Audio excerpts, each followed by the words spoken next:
Well, hello again, Lynda B Herring. I'm so glad to have you back again as my guest. You just have some uh, information that needs to get out to as many people as possible. And so I really appreciate you taking the time again um, to be on the Coffee Chat with Ann Payton. And so today, why don't you go ahead? I'm going to sit back and relax again. This is fun not working so hard. Okay, I'm happy to do that. All right. So, Go right ahead, Linda. okay, I'm going to start out with something that I probably should have said yesterday, but the official definition of human trafficking. Yes.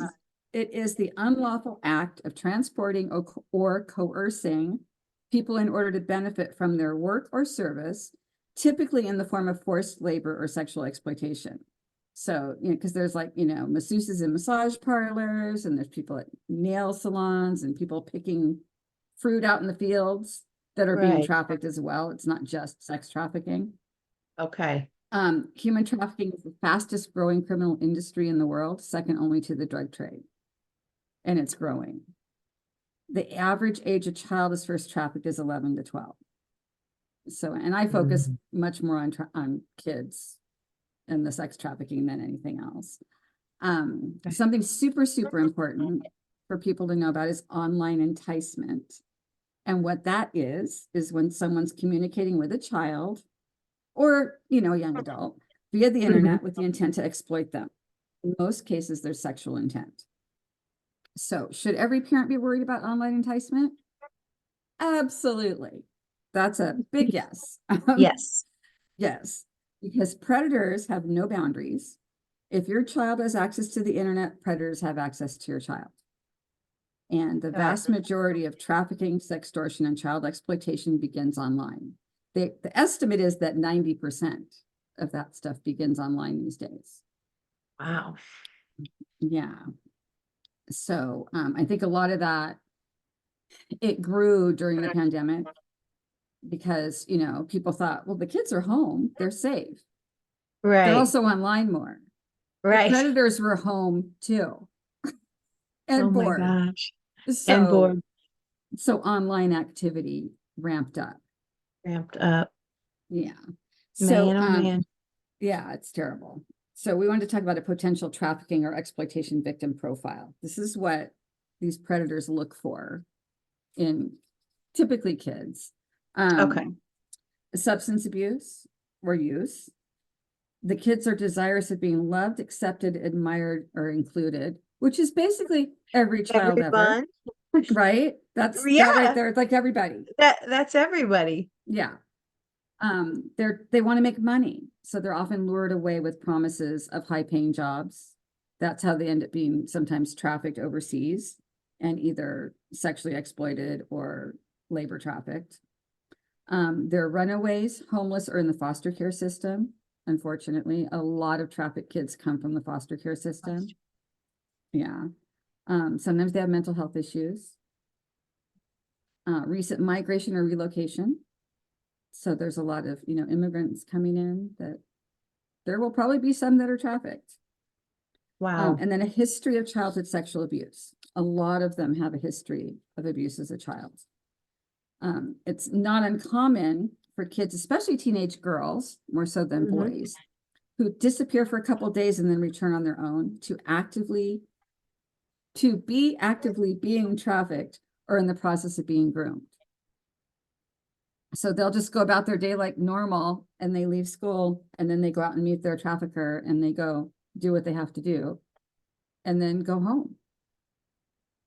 It's these people have, the traffickers have such control over these kids that they tell them, you have to do this, but you have to act like your life is still normal so we don't get caught.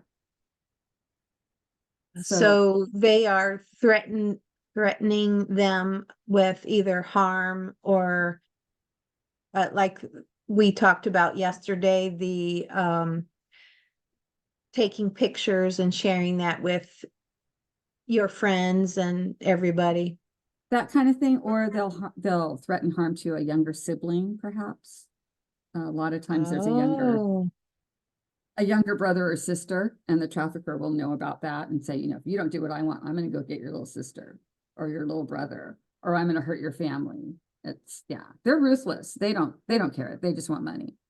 it's just like the mafia. Uh-huh.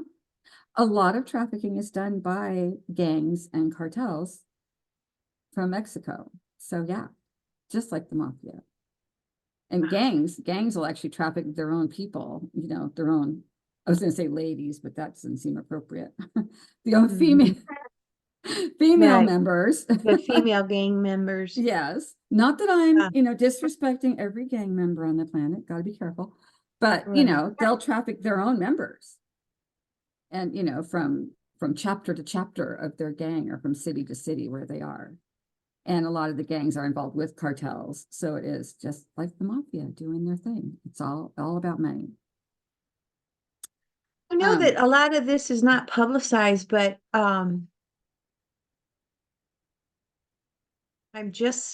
I'm in awe that I don't know a lot of this, It's which is is a sign that means it needs to be brought up much more often.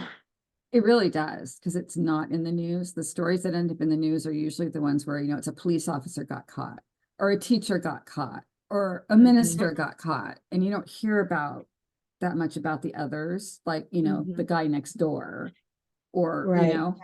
and there's not a lot about the gangs either. They kind of keep that a little bit quiet. There are places that do frequently post things about this, and that's Million Kids has a Facebook page that's Okay. open to the public. Anybody can go there. And then there's a Facebook group called Million Kids Supporters that is members only, but it's not private. So anyone can join. Okay. And there's great information there too. We post things almost every day. Okay. Good Yeah. to know. And then if you want to really have nightmares, you can sign up for Google alerts using, certain keywords. Oh, So I okay. get emails every single day about sextortion and human trafficking and child exploitation and all of these things. I've got a special Gmail account for that stuff. And there is stuff. It's just that you don't hear it really in the mainstream media that much. Right. And so It's there's not a like lot the out there. amber alerts that you get. Yeah.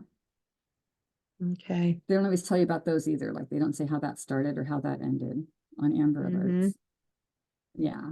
So something else super, super important is, since so much of this starts online, the initial contacts are online. Anybody using a computer needs to use privacy settings. I always say I don't have any, but that's Mm-hmm. because I don't put anything on the internet that I don't care if the whole world sees. Right. And so, but I'm an adult too, and I investigate these things, so I know what to look for. But kids and teens should have privacy settings on all their apps, on their phone, on their computer, whatever they're using. And Okay. they need to know not to share personal details online, which is very hard to do. You get a couple teenagers talking, they want to talk about everything, but they need to not be talking about their younger sibling and what they're doing, or that they're going to go on vacation and where they're going to go. You want to talk about that when you come Right. back, not before you go. And that's But good advice for anybody.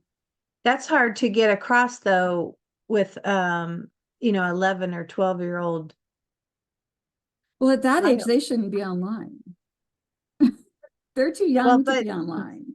but they're getting online at school. I know, but that needs to be controlled. Like there's the school stuff, and then Uh-huh. there's the other stuff. The And home stuff yeah, so they need to be taught that, or they need to not be allowed to be online.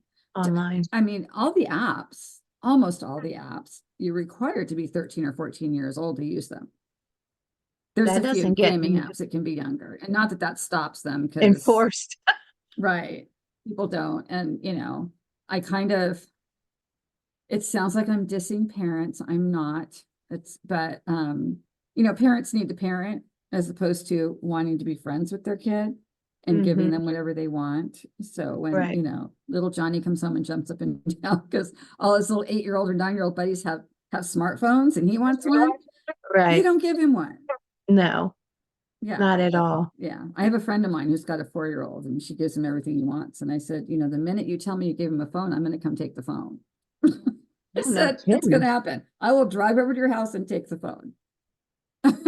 That's like just putting evil right into their hands. It is, but they don't think that way. And, you know, No, they don't they're know this stuff. They're, especially when they're teenagers, they think they're invincible. And they don't know.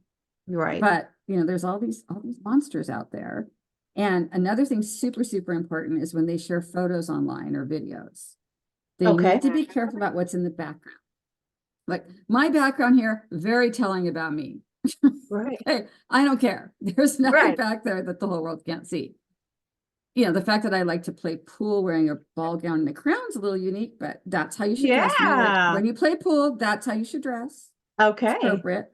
I'll make a note of that. Yes, and I have the cutest little doggy in the world ever, although his picture's a little blurred out right there. But predators will look behind the kid they're talking to see who's behind them. And a lot of people think, you know, they put the family computer in the family room. So the whole family's together in the Oh, room, and you'll get right. some, you know, monster online that's talking to a teenager and he's looking behind a, you know, little sister back there and is more interested in that little kid back there than the older kid. Or there have been cases where stalkers, there's one really famous case where a stalker actually tracked down, I think she was a Japanese actress. I think she was in Japan, but she had posted a picture on her Instagram and she was wearing sunglasses. And from the reflection in her sunglasses, he zoomed in and figured out where she was and he went and killed her. Oh my So gosh. backgrounds and what's in your photos is super important to pay attention to. Wow. I'm going to make you afraid of everything before we're done. Not that that's really my goal, I know. but We got to face there's, reality. yeah. We got to be aware. Yeah, there's so much stuff going on. And since Super Bowl Sunday is coming up, you know, Super Bowl Yeah. week is the busiest week of the year for trafficking Sex in the United trafficking. States. Yes. Last year, there were 350 exploitation-related arrests made in Phoenix surrounding the Super Bowl. 2 years ago, there were about 500 made in LA surrounding the Super Bowl. And most of those have to do with trafficking or prostitution, which is usually trafficking. There's a few that are Right. voluntarily doing it, but a lot of them are Mm-hmm. trafficked. So my thing having to do with that, the thing I like to say is if you see something, say something. If you're at a game, if you're at an airport, at a restaurant, whatever, and you see any of the signs I'm going to say here in a minute, report it. Call law enforcement, call the human trafficking hotline, do something.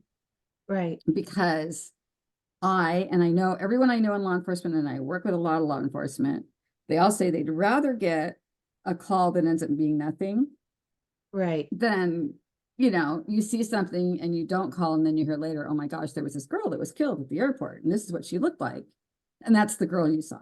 That's the girl you saw. Yeah. So you obviously don't want to do that. So some things to look for that could Okay. identify that someone's being trafficked. They usually have a very malnourished appearance because they're not being fed. They Okay. look like they're hungry. They avoid eye contact or social interaction with people, and especially law enforcement. Kind of a no-brainer there. So they're not looking at anybody. No, they're They're not. They don't want to look shying at anyone. away. Mhm. Right. And they Um, could actually not have like a not a good color in their face since right, they're not eating right. well. And oftentimes they're drugged. So Right. that's another thing that a lot of the traffickers, you know, get them hooked on drugs and use that to control them. Mhm. They don't, if you talk to them, their responses are kind of rehearsed or scripted and not really appropriate for what you're saying. Okay. Just kind of, you know, it's like, oh, kind of robotic responses as opposed to someone saying, hi, how are you? They don't really know what to say or how to Okay. say it. So what would be a good example for that? Um, like for instance, if you're at the game and you go to the ladies' room and there's a girl there in the ladies' room and like, oh, hey, are you enjoying the game? And the girl kind of going, like just freezing, like Okay. don't know what to say. Or saying, Right. yeah, and nothing Yeah. else. Just really no normal communication. So that would still be something that you would want to call the police, because it could be that, but it also could be something else. Like maybe she's at a point where she may be overdosing in drugs or something. Right. Okay. It could be any number of things. Okay. They also typically, if you ask their name, they'll often hesitate to say their name. And sometimes it's because they've been told to use a different name. And like at one point I did some undercover work and they said, pick a name. And I picked a name that I used when I was a little kid and I played with my brothers. Mm-hmm. Because when I was a little girl, when we played, sometimes I was an investigative reporter because that's what every little girl does. It's kind of funny, but I had a name I used then. So when I worked undercover, I said that name because I'll answer to it. But Right. most people, if you're going by a different name, you kind of hesitate. Yes. And so that's, they might not know what their name is or what it's supposed to be. So if you ask their name, they're like, I don't know. How old are you? 14, 16, 18. What, there's like a hesitation. There's No a one hesitation. hesitates about that unless they're women of a certain age. Right. But kids don't hesitate to say how old they are. No. I'm 11 and a half. Right? I'm 11 and 3/4. I'm That's older. right. Yeah. Mm. So then they often don't have any personal possessions. Like they don't have a purse or a backpack or, anything on them that a kid normally would have. Kids always have like their own cell phone with them. They've got something. Right. Typically they do not. They may not know where they are or why. So it's because they'll take them to, there was an operation, a law enforcement operation not too long ago in San Diego. And some of the victims they rescued had been kidnapped or brought from Arizona. They didn't even know where they were, which is terrible. They had no idea where they were. They were just told, you're going to go out there on the street and you're going to, bring back this much money before we feed you. Wow. Yeah. So that happens. And then they're almost always around someone that's, very controlling. So, just stuck to them like glue if they're walking down a hallway or walking around the mall or the airport or whatever, with their arm around them or stuck really super tight to them. A lot of, especially girls that are being trafficked have tattoos, and the pimps, the traffickers, whatever, will often tattoo them with a $sign, a crown, a barcode sometimes, or a rose that's made out of $100 bills. Those are very common tattoos that you see, and that's kind of how they're claiming them. Like the barcode is the pimp's own code that they use. There's been cases where they've actually tattooed their name on a victim's forehead to show that she belongs to them. Because they treat them like property as opposed to a person. And then, go ahead, you were going to say something. I was just going to say, wouldn't that help maybe find a ring of them but I guess not. I'm sorry. Yeah, no, it's okay. Yeah, you wish. I mean, everybody wishes. And then they often have physical injuries like bruises. That cutting is very, very common in victims of trafficking and sextortion, because cutting super, very, very common, and burns. These people put cigarettes out on them and things, do horrible things to these girls and boys. So those are some signs. It's not all of them, but those are things that are out there that can be seen fairly easily. Right. And so if you see something like that, report it. Because if you call and say, oh my gosh, I think something's off with this child, that's with these people, law enforcement will check it out. And they're not going to be mad because you called, for sure. Right. And if you're flustered, can you call 911? Sure. Okay. Yeah, absolutely.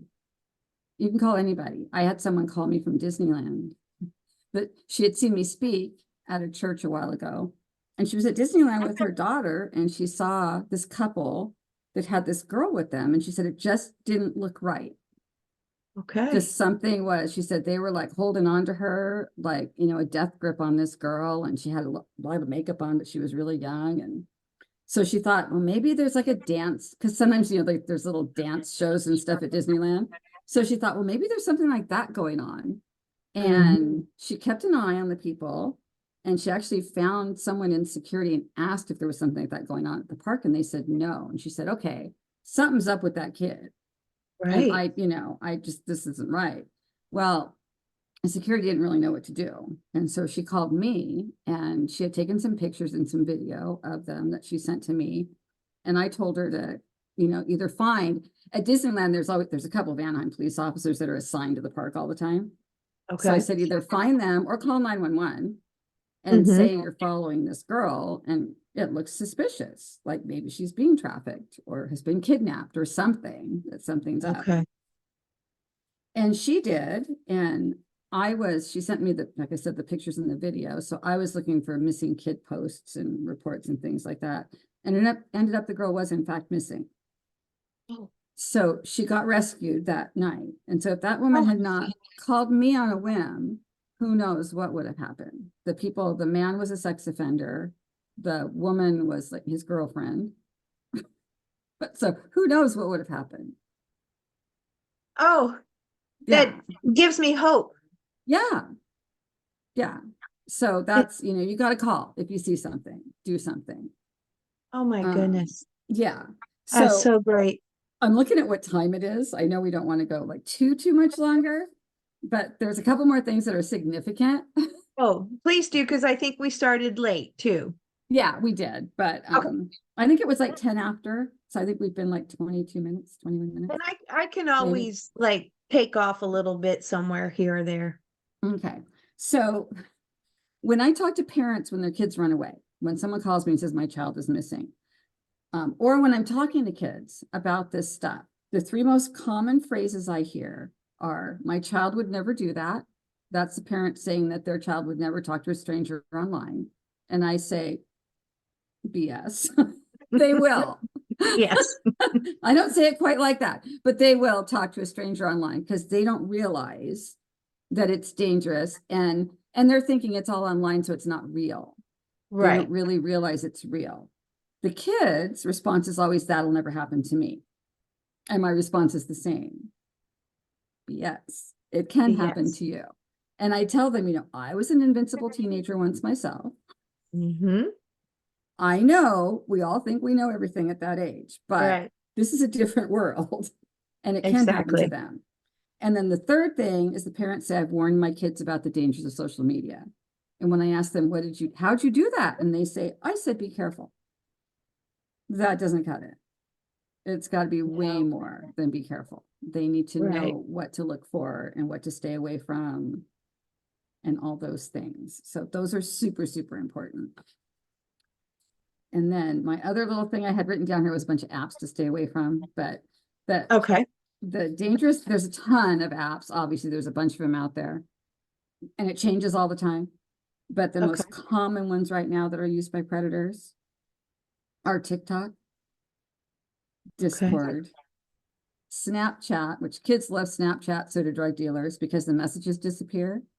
But they forget that anyone can take a screenshot before it disappears. Right. So they'll send, inappropriate photos to someone and think, oh, it's going to disappear. Nope. Hello, screenshot. Right. Yeah, it's like screenshots are forever. So yeah. And then Facebook, there's a lot of trafficking that goes on Facebook, unfortunately. And Twitter, any of the big ones, Instagram, the big popular social media ones. And then there's smaller ones that you probably never heard of. Like, oops, sorry. Oh my gosh. Sorry. That's okay. And then it wouldn't hang up. I thought I turned that off. So how are they doing it on Facebook? Just the same way they do it online. They're just trying to, they see someone, they want to become their friend, they send a friend request and they send a friend request. Often it's, it looks like it's, some beautiful teenage girl that contacts a teenage boy, and really it's some creepy guy from Nigeria or some 45-year-old guy somewhere across the country or in the same neighborhood. It's not, the perpetrators are not always from another country. It used to be, they kind of were, but now it seems like it's getting more and more prevalent actually here. Right. And so, yeah, they'll, send a friend request. And one of the things I tell kids to look for when that happens if you don't have a whole bunch of mutual friends, that's a sign. If it's a new profile, which it often is a new profile, Right. and they have an That's a- avatar for their picture as opposed to a picture of a person. Like Okay. when I play my bingo game, it's a picture of my dog. Right. But you know, they've got a picture of an animal, or it's a cartoon, like an animated thing or something. That's a sign. And no mutual, you know, no mutual friends. They might not have a lot of friends in general, but no mutual friends, or they'll have 3 or 4 mutual friends because they will attempt to connect with Connect. multiples in a group from someone that's got their friends list public. Okay. So, and then dating apps, which kids should not be on anyway, but kids are on dating apps because they just check the little box that says I am 18. Yeah. And there's a lot of trafficking that goes on there. A lot of predators on there. And then gaming apps. One of my friends, their daughter who just turned 10 at Christmas time she's doing a picture with her Christmas gifts. And she Uh-huh. had several Roblox gift cards. And I kind of gulped when I saw it because Roblox, it's huge. There's tons of people that play Roblox. It's just a gaming app. There's a bunch It's of a different games game. on there. Okay. But there's been all kinds of sexual exploitation and predators found on there in cases involving that. So Oh, that little wow. girl, I called her parents and talked to them. I said, you guys are great parents, and I know you're trying to be on top of everything, but watch every move she makes Oh my because goodness. it's dangerous. It's a dangerous world out there. Yes. So yeah. So I guess the last thing I really wanted to say was if you think you suspect trafficking is going on somewhere, like if you live in an apartment complex and all of a sudden there's a bunch of strange people going in and out of the apartment down the hall, which happened not too long ago with someone I know, Oh, call the wow. human trafficking hotline. And I'm going to give the Right. phone number. Okay, good. It's super simple to remember too. It's 888-3737-888. Eight So if you eight say it that eight way, 3737 888. yeah, Okay. super simple to remember. Or Right. call 911. Right. Yeah. So yeah, we want to keep, I mean, there's tons more I could talk about. We could do this forever, but we want to get me out there Well, talking to people and sharing information. exactly. Well, there, when we were finished, I'll talk to you a little bit about some possible networking for you, but I want to just thank you so much for spending the time again